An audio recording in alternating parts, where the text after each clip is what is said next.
All right. Assalamu alaikum rahmatullahi barakatuh, family. How y'all doing? You know who I am? Good. If you don't know who I am, my name is Preacher Moth, and you are here on the Shout Out Show. Shout out to Sister Tano's joining us, our EP. Let me just tell you guys right up front, we have an interesting topic today. I got a couple calls from some people who saw that the title is What Happened to Good White Folks? Now, part of this is going to be comedic, part of this is going to be just facts. And sometimes the facts are really, really funny as well. But this whole aspect of whatever happened to good white folks has been something that's been burning in the conscience of African Americans and Native Americans and Latinos for quite a long time. And it's beginning to burn into the memory of Muslims too. But it's just this whole aspect of basically, what has America come?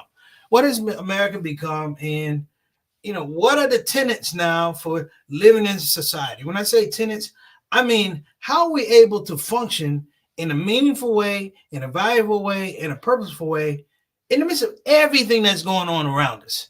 Literally talking about, we needed to have an apology for democracy last week when I was in Miami. It was the fact that the things that have been told to us that we've been able, I want to say, to navigate successfully, compartmentalize here and there, we now see that those things are falling down on society, and they're beginning to fall down on the people in society that put them there in the first place. So the democracy hasn't worked for us, but now it's not working for the people who gave us democracy.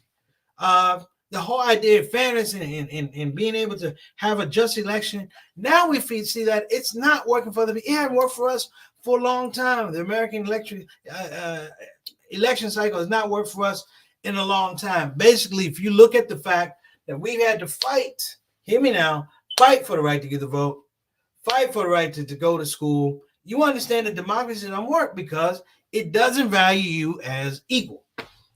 So this whole thing about good white folks is also about a gender thing too. Not a gender thing, it's an age thing. And in the age thing, I want you to understand is the term good white folks. If you are over the age of 55, let's say north of 58, you're going to understand exactly what I'm saying. This nomenclature of good white folk is not a good thing. When people use the word good white folk, you are delineating behavior, but you're also delineating privilege, and you're also delineating these small pockets of just behavior in the whole mosaic and the quilt of white supremacy here in the United States. I'm going to talk about that at length today. I hope you guys are tuning in. Shout out to everybody in Instagram land. I appreciate you. Thanks so much for tuning in last week. But my point I want to make sure that we're all very clear about, is that there's something that we're not saying. It's that there's a void that you ever had a meal, or somebody brings you your favorite meal and they put it there and it looks good and it smells good, but when you eat it, something's missing. That ingredient is missing. That ingredient has been missing in the conversations of African Americans and like-minded minorities here in the United States for the last 15 years. And the idea is that we've been trying to catch up to a model that signifies, in many ways, symbolizes that we have good white folk. Now, I said good white folk. I didn't say good ethical white folk. I didn't say good moral white folk. I didn't put those in there. You see, I have to make sure that you understand that this whole idea of good has always been rallied around independent opinion, basically. That this misnomer of good is interesting because you start looking at what were good white folk in the 40s, in the 50s, in the 60s, in the 70s, in the 80s, in the 90s. What you have is a broad landscape of behavior, of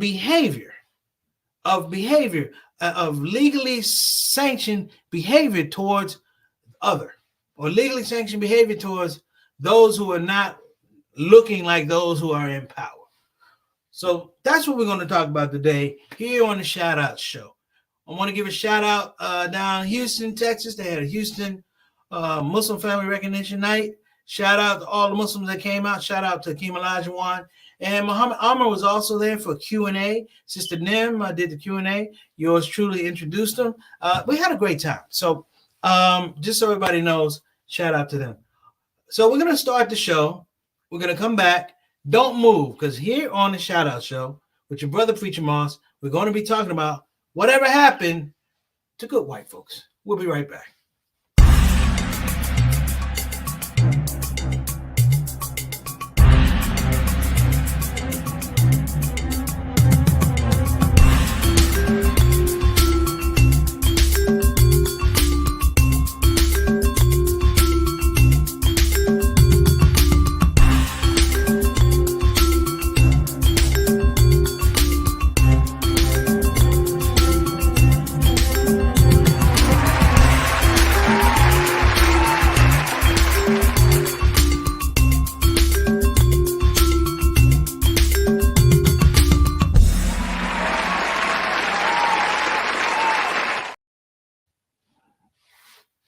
Okay, we're back.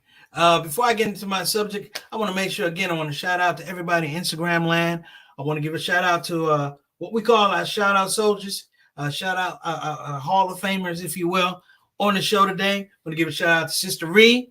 Assalamu alaikum wa rahmatullahi wa barakatuh. Sister Ree, peace to you. Brother Derek, Brother Jawad, thank you so much for joining us. Again, we're going to give a shout out to my main man, Altaf Rashid, who is the Canadian envoy to the show. We call him Mr. 6 o'clock, straight up, straight down. Always on the show. We appreciate you, brother. Thank you so much. Wa alaikum assalam wa rahmatullahi wa barakatuh. To my little brother, JT, Johnny L. Thomas, always on the show. Appreciate you. Much love to you and my nephews and my sister-in-law. I hope all of y'all are doing well. My main man, Bilal Salahuddin. Wa alaikum assalam wa rahmatullahi wa barakatuh. And also to your queen, Sister Sonia Dalton Salahuddin, also on the show. We appreciate you, brother. Thank you so much for tuning in. You might want to jump in on this, Bilal, because you know the term good white folk. We're going to talk about that today. Sister Kathina, all righty. Hey, how you doing? I want to say wa alaikum assalam wa rahmatullahi wa barakatuh. How is your daughter doing? I know that she was in armed services. Is she still doing that? If she is, peace and blessings to her, and let her know everybody here on the Shout Out Show family wishes her the best and thank her for her duty in keeping us safe. All right. And we can't make a move, brothers and sisters. I can't work with my hands like this if I don't have my sister, our executive producer, Sister Satana Whitfield, working on the 1 and 2s in the backstage and the backstage of StreamYard. We appreciate you, Sister Satana. All right. So listen. Let's get to business. Historically, when we talk about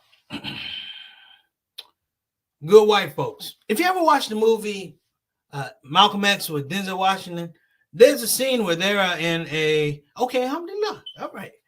There's a scene where they're in a railroad car, and they're listening to the Joe Louis fight, and Malcolm X at this point in time is Malcolm Little. He's working as a porter selling sandwiches, and he says something to white folk, and they get back there in the room with the black folk, and they're like, "Boy, you some kind of fool. These is good white folks." And da da da da. And it's a funny scene, but it's a powerful scene because it reminds you that this is the way black folk had to live and wear the mask. When I say wear the mask, it means the mask. Mask is the disappointment. The anger, the rage of being in that situations in the 40s, 50s, and 60s. Let me expand on this a little bit. I'm going to give a shout out to Brother Eric. Wa alaikum assalam wa rahmatullahi wa barakatuh, coming in all the way from South Carolina, my main man. And don't worry, IG, I'm going to get to you. Alhamdulillah, you just graduated. We'll give her about some laughs. See how law works? Okay. This concept of good white folk is something that my father and mother talked about, but my grandmother and my grandfather talked about. That when they talk about good white folk, it was basically the good white folk that wouldn't kill them. You have to understand that there's a point in time in America where you could do whatever you wanted to a black man, a Latino, a woman, and definitely a Native American. So the black man, in many regards, was leaned on as to be powerless. The Native American was invisible, and somehow the Indian was somehow I mean, the Latino was somehow illegal way back then. I don't want to digress, but let's call it what it is. Privilege allows people to be called good white folks, not fair white folks, not following the law abiding, but this whole aspect of whiteness is the thing that we deal with today. You ask what happened to the good white folks from the 40s, 50s, 60s, and 70s. They're in Congress. They're in the Senate. And I can tell you this, they still excel at being good white folks, but just good white folks for other folks. You know, African Americans, we know we can't play that game. Latinos can't play that game. Native Americans ain't around anymore. There's not enough of them to play that game. But there are subtle reminders that tell us that these people, the good white folks, you see them, the good white folks. You saw them January 6th climbing all over the Capitol building. Look like a white Planet of the Apes movie. You know what I'm talking about. Climbing all over, killing people. And the good white folks, guess what? Took forever to prosecute the good white folks. The good white folks basically now give you another good white folk. That's Donald Trump. And this whole charade of a GOP primary, it's a charade. You know, there's hustlers and gamblers and shysters and flim-flam people. But we all know that the game has been set up, that good white folk have always been in position to present to you who they think is good white folk for them. And in that space, it doesn't work for any of us. It doesn't work for any of us. You take the most raggedy good white folk person, put them next to the most upstanding black person, upstanding Muslim, and white people are going to take that person over that person. You say, why does that happen? Well, here you go.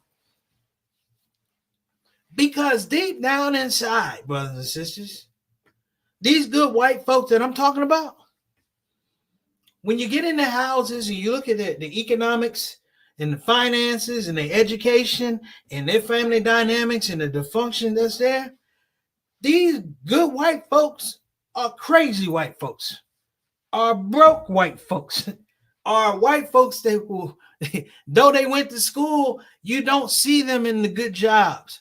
Because the good white folk that they work with are the ones who are over them, who make sure they stay at Walmart, who make sure they at Sam's Club, who make sure they at the grocery store getting them carts.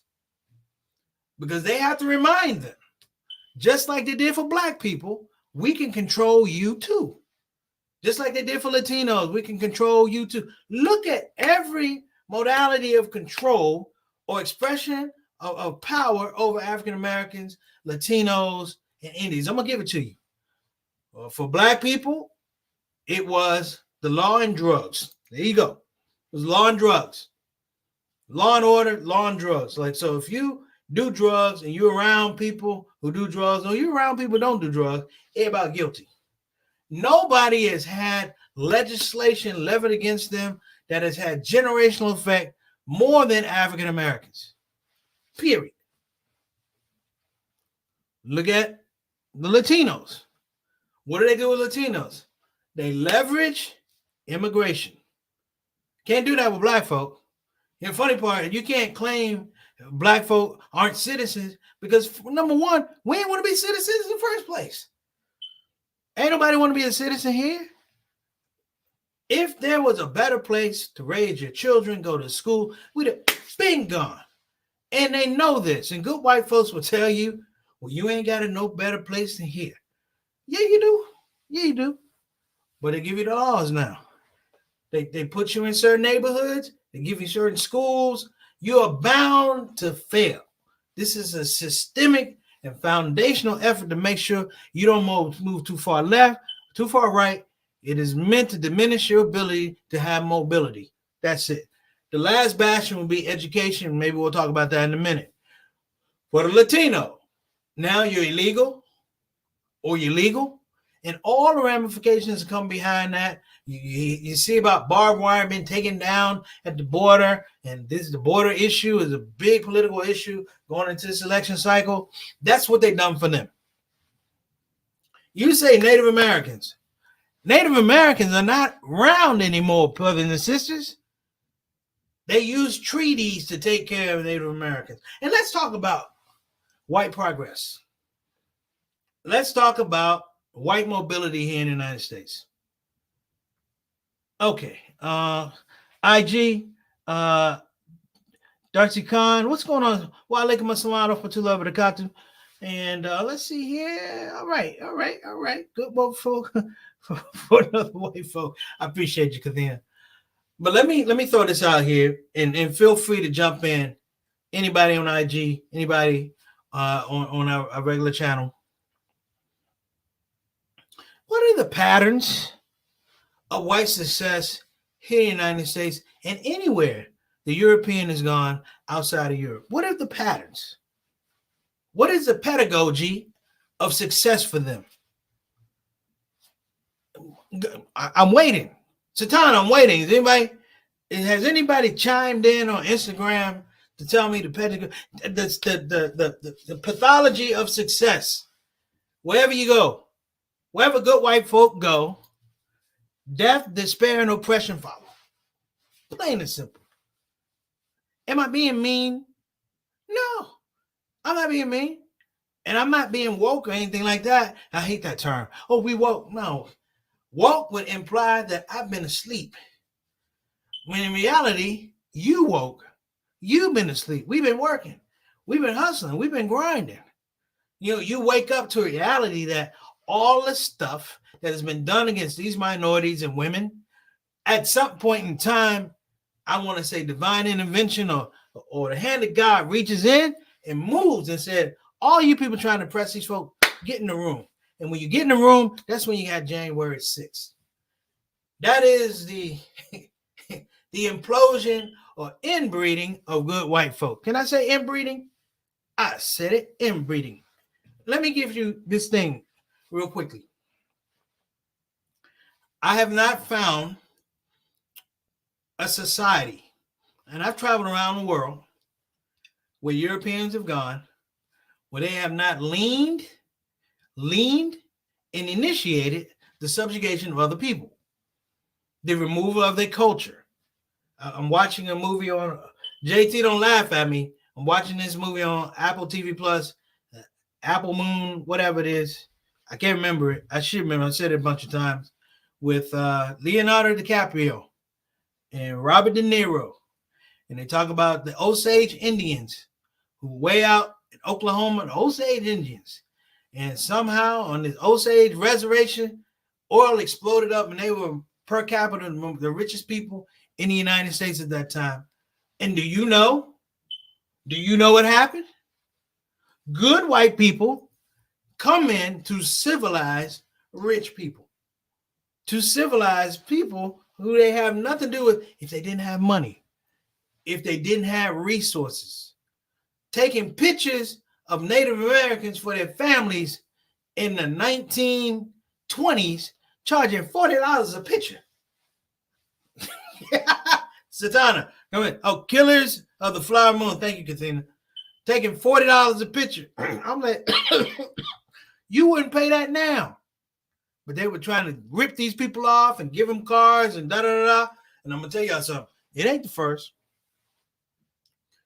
Now, the problem is we don't speak about it.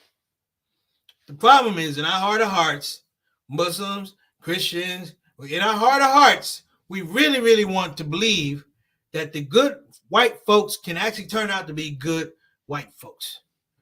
And we pray and we make dua and we do all these things, not understanding that there's a legacy of this not working. That everyone who told you it didn't work was castigated. They were mocked. They were disrespected, and many of them killed because they went behind the curtain and they said, "Oh my God, what's behind the curtain is what's worse than in front of the curtain." Now, I'm going to take a break. I'm going to come back. I'll give you some facts. We're going to have a little laugh a little bit, but we're going to make sure we stay on the topic of whatever happened to good white folk here on the Shout Out Show. We'll be right back. Yeah, so, my first, introduction to convenient urgent care, They were providing masks and supplies for people who didn't have supplies during COVID. And I went to pick him up and was going to take him around to some of the local areas. And I ran into a brother named Ijaz Saeed. And as I began to talk to Ijaz, it was very, very clear that this brother had a vision for community service. Oftentimes, when you have urgent cares in a situation that they're not necessarily doing a prevention or education. He came up with the term "a home of the smart patient," and I understand what that means. It means that people really want to be in tune about their health, but at the same time, they also want to be in tune about the people who are providing health. This is a very organic relationship. And little did I know, a year or so later, I would actually have to call on their services when I was in dealing with some physical trauma, if you will. And I have to say, they held my hand and they took me through the process. The offerings of telehealth, the offerings of being able to walk in consistent. I was in pretty bad shape, but they treated me like I was the president of the United States, not that one, Obama. Okay, I'm joking. But what I want to say is the professionalism, the dedication, the care, compassion, and the consistency, all the things I just named, makes convenient urgent care the space you want to go to. 3 locations in the Houston area: Cypress, Pasadena, and Parker Road in Houston.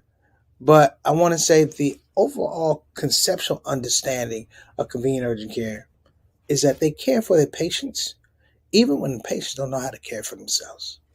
Check them out.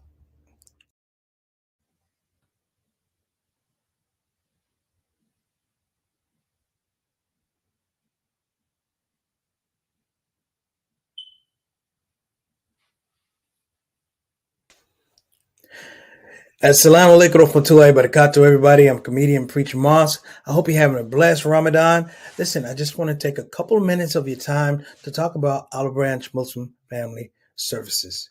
Olive Branch Muslim Family Services.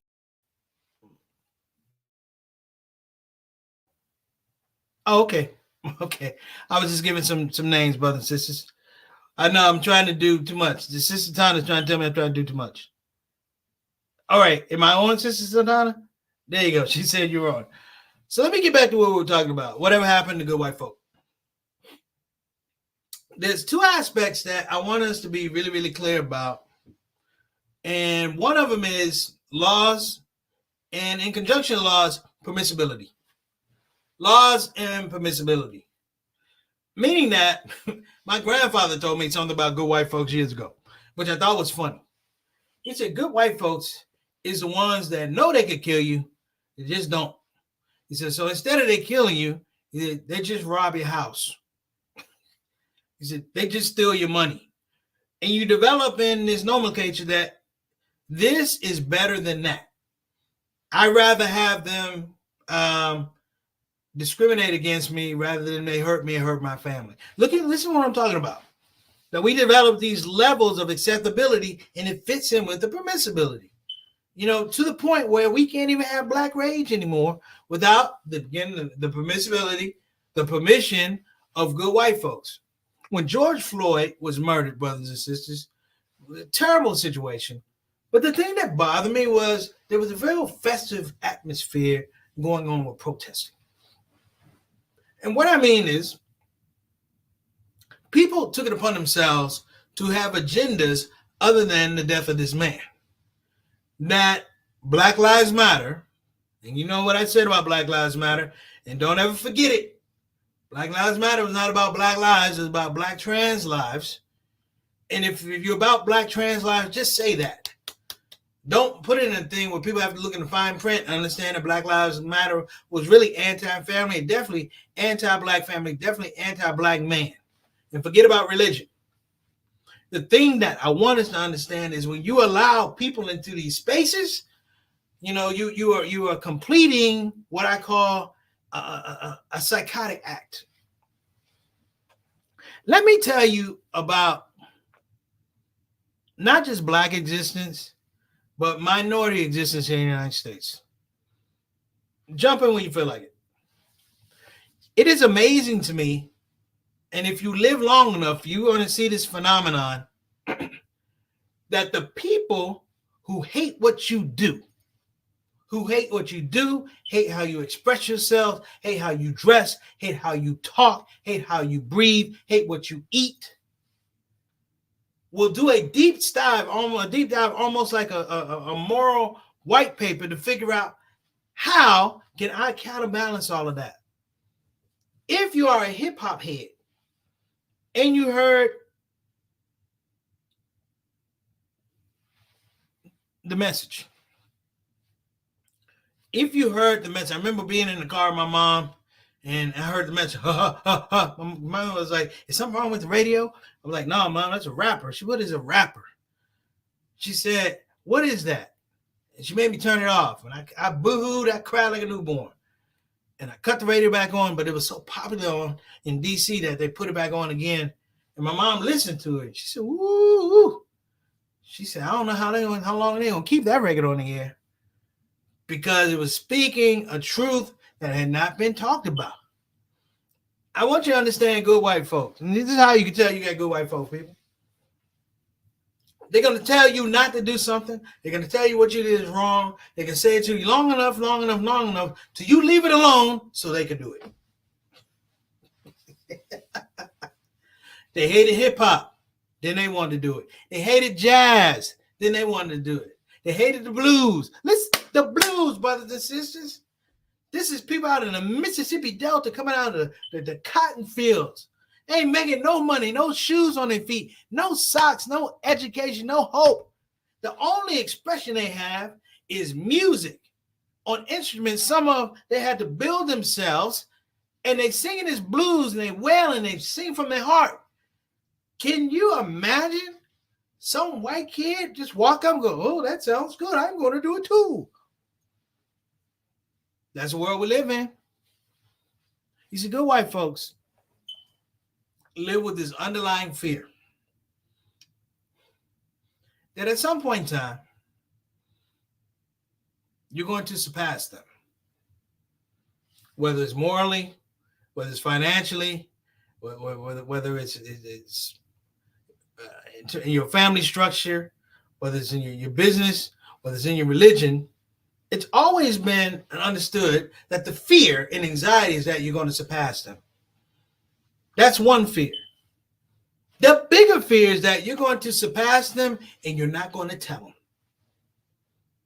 You're not going to put up a big sign and say, "God has control of my life. I believe this and it makes me a better person." You're not going to do that. That having ethics allows me to not only have a business, but feed my community, to assist my community. Let me tell y'all something. Up until really the Great Depression, good white folks did not support good white folks. Facts. Good white folks didn't support good white folks. And only after the Depression, good white folks had to support other good white folks because that's the only way big white folks who had money could sustain. And it had nothing to do with black folks. I remember asking my grandfather, "Granddaddy, what you doing during the Depression?" He said, "Boy, he said, we ain't had no depression. We black. That's white folk stuff." I'm going to say this, and I'm not going to be too long-winded because I'm trying to make sure everybody understands where I'm going with this. In the upcoming election, you are dealing with a collective. Hear me now. A growing collective of people who are suffering the same paranoia that I just told you.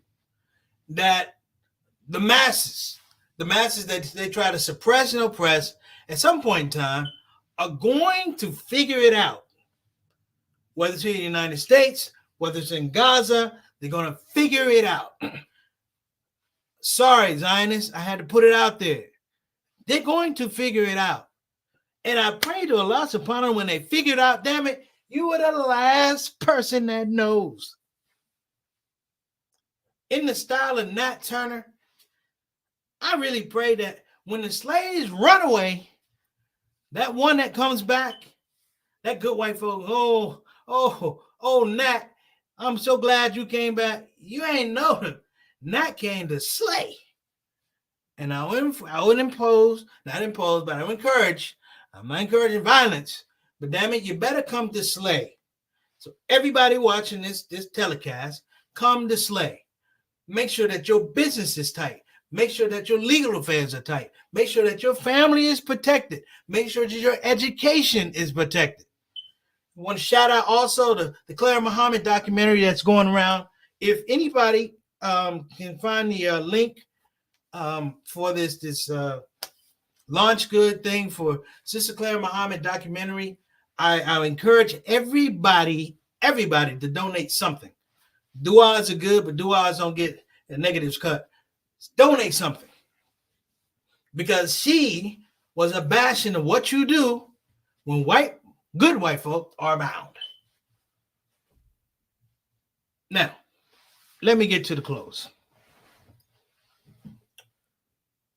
I have 4 points. I'm just going to do 3. Number 3, be very, very clear that good white folks are still around. You know why? Because we empower them. Because we believe somehow that they want to be our friends. We believe somehow that they have our best interests at heart. They do not. They do not. A killer kills. A killer doesn't negotiate. Number 2, we must exert meaningful and purposeful pressure on the things that allow good white folks to stay in these positions. You can vote. Yes, indeed. You can vote. You can wait till November. Or you can educate a child. Educate them 2 ways. 1, educate them in the ways that will make them successful and give them pathways to increase themselves and be of benefit to the community. Number 2, educate them on the fact that there are these quote-unquote white folks. And these are not anomalies, brothers and sisters. This is every day. Every day. You see it in law enforcement. You see it in politics. You see it in the judicial system. This is every day. They are embedded. You have to take the rose-colored glasses off, almost like the Matrix. Got to take one of them pills and understand these things are out there and they are meaningful. Last one I want to say, and I'll get out of here.